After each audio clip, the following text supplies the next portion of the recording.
Hi, I'm Francis Potter, DevOps specialist and open source developer. Since I left the GitLab team, I've encountered some companies that use GitLab or another DevOps platform where the DevOps team is completely separate from the development teams. And the DevOps team kind of needs to know more about what's going on with the dev teams and how they're using the DevOps platform. For example, how they're using GitLab. Are they using CI/CD? Who's working on what? How are they using branches and merge requests? What kinds of configuration settings do they have? And the DevOps team really needs to see that information, not necessarily on a one-by-one basis for each individual project, but across the whole portfolio of projects. So obviously, so an example is merge requests merge method. This is a GitLab setting which allows you to set which merge method is being used by default for merge requests in that project. So whether you're going to do regular merges or rebases or only allow fast forward merges. That's an example. If you know Git, you know what that means. That's an example of a setting that can be set in the user interface. This is the GitLab user interface, but that the DevOps team, maybe they don't want to go through all the user interfaces. Maybe they want to see how that setting is set across the whole suite of projects. Maybe they want to establish a standard for all the projects and see who's not following the standard, or maybe they just want to understand better how the platform is being used. Now, GitLab and its competitors and other DevOps platforms like GitHub and Harness offer some great reporting for what's going on within the platform. This is an example of the value streams analytics report that GitLab provides, which gives some great information about the speed and the progress that development teams are making, even across a whole suite of products. But some information is really only available through the API. This is the docs for the GitLab API. The API provides an enormous amount of information that not only might be more information than is available in the reports in the user interface, but also because that data is available programmatically, DevOps teams could actually inspect that data in different ways, analyze it, ask different questions against it, and really kind of treat the project configuration and the DevOps behavior of the dev teams as data. And I think that's a really powerful notion. So an example of that might be, here's inside the projects API, here's that merge method that we talked about a minute ago. And there's actually 3 different values that can be pulled from the API for that particular setting. But as you can see, there are a lot of other settings and a lot of other types of information that are available through the API. So wanting to explore this and maybe see if I could develop something a little bit useful, I built LabCrawler. This is version 1. It's a command line prototype with a few types of data in it, really just a starting point, a proof of concept for how this type of DevOps platform cross-project information can be collated and worked on at sort of the meta level, at the higher level. So how does it work? I'm not going to do a live demo. I've just pulled a few little bits of it into some slides to show you. The first step, you have to install it. Super easy to install, 1 command. Then it has its own command line interface. And the first thing you do is LabCrawler init. And that just sets up a workspace that LabCrawler can use. Now, you need to be on a machine that has API access to your GitLab instance. And so that means on the internet for GitLab.com, of course. And you also need to have a token for the API, which the GitLab docs explain exactly how to get that. After you run LabCrawler init, you just set a little JSON config file. You give it the URL of your GitLab instance, and you tell it which groups you want to crawl. Now, remember, groups in GitLab are like folders or directories or portfolios of projects. So this is really kind of telling LabCrawler where to look. You can also change the output directory location if you want to. And what LabCrawler does is it uses another open source project called Meltano. Meltano is actually a GitLab spinoff. It's really cool. Meltano allows really easy pulling of data from one source and pushing it to another platform. So it has taps and targets. Taps for pulling in data, targets for writing it back out again. And in this case, it's a shortcut, makes it super easy to pull a ton of data from the GitLab API and put it into CSV files. LabCrawler right now is configured to use Meltano to pull data about groups and projects. So it's project level data. as well as branches and merge requests within projects, as well as user information, project members and group members to tell us who's actually working on those projects or who has access to those projects. And there are a whole lot of columns or fields within each of these data sets that are being pulled. And all this happens with one command in LabCrawler, which I call LabCrawler melt because it uses Meltano. So LabCrawler is designed to write to CSV files by default. And of course, if you have CSV files, you can open those in Excel. If you're an Excel whiz and you want to set up your pivot tables and do your sum products and do your VB script, then great, have at it. All the raw data that's pulled down from the API is available to you in CSV files, and go to town. But I'm a Python developer like a lot of DevOps engineers. And I also want to explore the way that you can take that data and programmatically turn it into reports and explore it. And so I've chosen instead to do all this in Python. And so we have another command called LabCrawler analyze, which uses Python and also pandas. If you're not familiar with pandas, it's a Python library for data analysis. It's sort of like spreadsheet in code. It's used by a lot of academics and research institutes and stuff like that. So it's fairly widely used with a big, strong community. So LabCrawler Analyze gives us the ability to take this raw data from the CSV and actually ask some questions about it and look at it in some ways that might be useful and interesting. So I'm going to give you a few examples.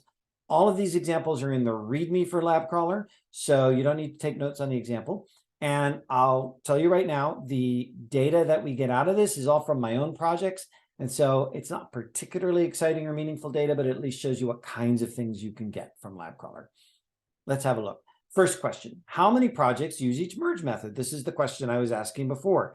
So there are the three merge methods, the regular merge, the fast forward merge, and the rebase.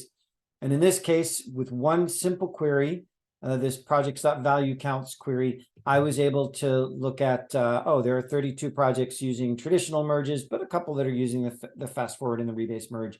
So that's interesting. Maybe I want to follow up with those teams and find out why. Maybe we want to set some standards. Maybe we want to change some of those settings for some of those teams. Obviously, that's the policy that the DevOps team is going to implement. Another question you might want to ask is, who has access?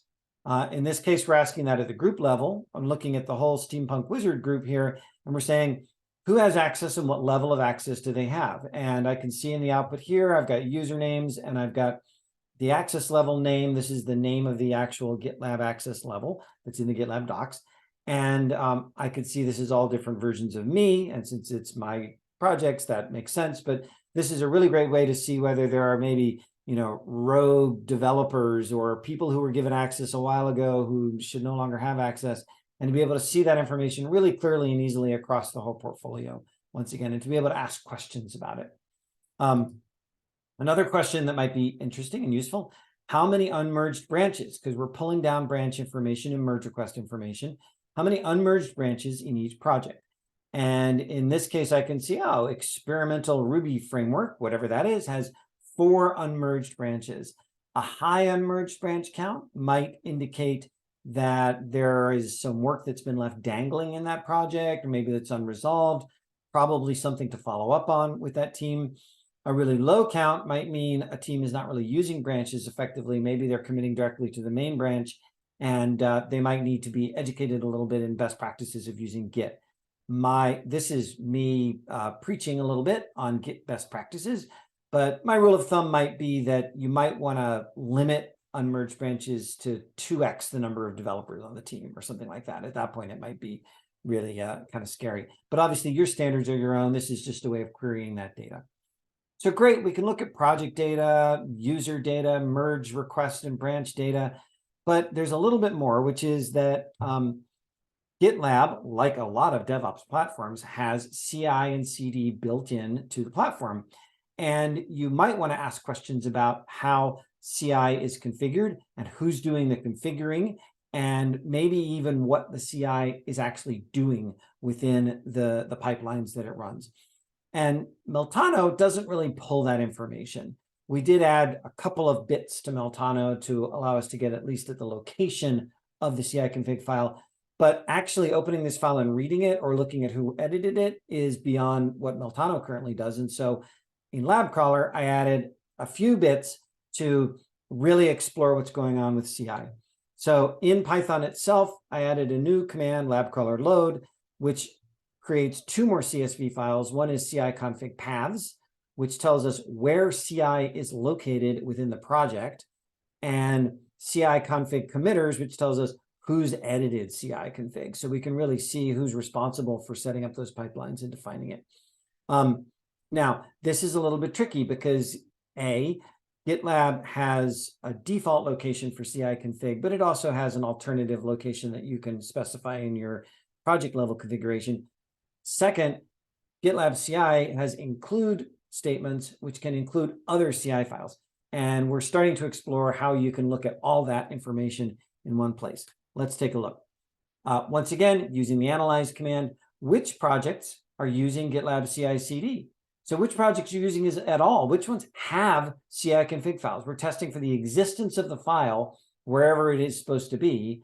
And I get a list here of the ones that have it. And that's great. They're using GitLab CI. Now we probably want to dig in. Do they have enough runners? Are their pipelines successful? And get more information about the CI/CD. If projects are not using CI/CD, we might want to track down those dev teams and find out, are you using CI/CD on another platform like Jenkins or Harness? Or are you not doing CI at all? Hey, let's work with you and make sure you get up to speed on best practices within DevOps, which obviously includes using CI/CD on all your projects, unless, of course, the project is dormant. So great way to get a really quick, clear view into who's doing what within your portfolio. Where else are GitLab CI/CD configs located in projects? So this is where we're looking at includes. We're actually reading the GitLab CI file in LabCrawler load and looking at those include statements to see where else there are config files within the projects, because a dev team could bury their CI config by including it somewhere else and they think you don't see it, but you can see it. And this gives you an indication of where those might be. This is project name and the local include files. Finally, who edited the main CI/CD config? This is an important question because if a pipeline has been designed in a certain way, or if it's misbehaving, we might want to know, hey, who actually configured this thing? Who set it up? And this gives us the answer to that. Now, this is using the GitLab API equivalent of the git blame command. So it actually goes through line by line in that CI config file and determines who made the most recent commit to each of those lines, and then groups it all together. So once again, we're taking deep configurational data, or in this case, committer history data, and interpreting it at a very high level so that you can really clearly see that. And I see that I'm the only one who's made changes to my CI/CD configs. That's a good thing. Obviously, if you saw names you didn't recognize here, you might want to find out, hey, who was that person and why were they editing my CI config, right? Especially if you see someone from outside your company, which could be interesting. So this is great. It does a few things. I think it's super handy, but it's got a lot of command line stuff. And there's a limit to what it really does. This is really just a prototype, just a starting point for LabCrawler. Roadmap items. One is I'd love to pull in more data. So recursion would be great. Recursing through subgroups, which is groups that contain groups. Right now, you got to put all the group names in there at the beginning. A second one would be recursing through the CI config includes, so we can list your includes, but we're not actually looking at the committers on the included files. We're not actually looking at includes that include other files. We're not looking at includes in other parts of the GitLab instance or at URLs. So actual recursion through all of the CI config includes, so we can see the entirety of what's going on within CI across the whole project portfolio would be awesome. We could also pull in more data sets through Meltano, like pipelines, and then look at pipeline success. How often are pipelines being run? Maybe there's CI configuration, but pipelines aren't actually being run because the triggers aren't set up correctly. So that might be another form of insight that might be useful to a DevOps team.